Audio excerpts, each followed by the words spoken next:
जब आप वॉर लड़ते हैं हाँ, और लड़ाई करते हैं तो एक दूसरा एक एग्जाम्पल आपको हम बताते हैं।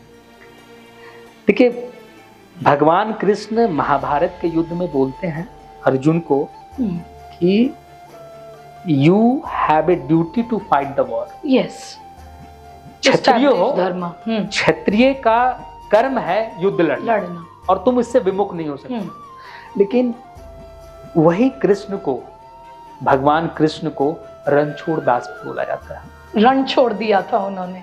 एक तरफ जो व्यक्ति रणछोड़ दास कहलाते हैं, दूसरी तरफ वो व्यक्ति बोल रहे हैं अर्जुन को कि युद्ध में तुम चाहे वीर गति को प्राप्त हो जाओ तब भी युद्ध तो तुमको लड़ना है, इसका दूसरा कोई ऑप्शन नहीं।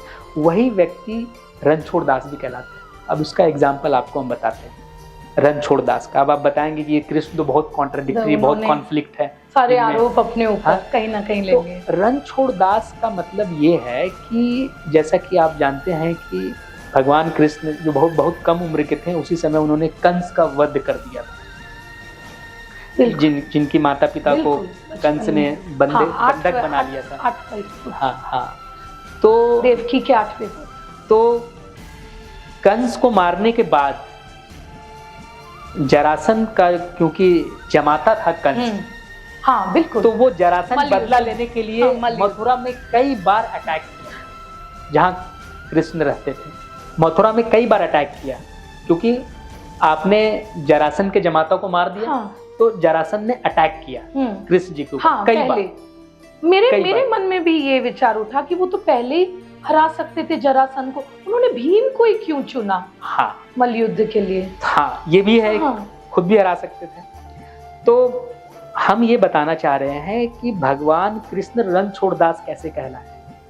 तो जब कृष्ण ने देखे कि ये जरासंध मेरे वजह से मथुरा में बार बार अटैक करता है, क्योंकि उसकी दुश्मनी मेरे से है, और मथुरा के जो वासी हैं, मथुरा के जो नागरिक हैं, वो मेरे लिए सफर कर रहे हैं। हाँ बिल्कुल। तो उन्होंने क्या निर्णय लिया?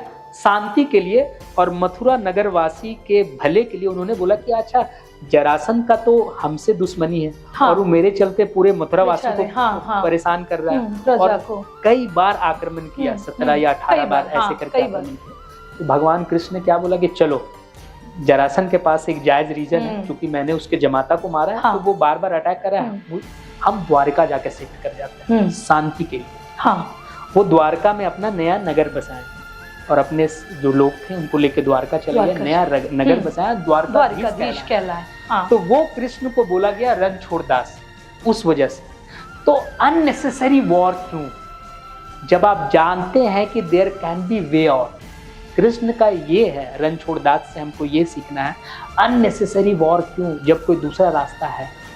यूक्रेन रसिया में जो हो रहा है वो अननेसेसरी वॉर है। तो ये जो यूक्रेन के जो मिनिस्टर हैं जो अभी आए हुए थे, अगर वो लॉर्ड कृष्णा को सही तरीके से पढ़ें कि कैसे महाभारत का युद्ध को टालने के लिए थोड़ा 5 गांव को डिमांड किया, कहीं ना कहीं वो भी जिद पे अड़े हैं, और कैसे जो है वो आपका जो रणछोड़ दास उन्होंने बनना कबूल किया और मथुरा के वासियों के भले के लिए वो द्वारका शिफ्ट कर गए।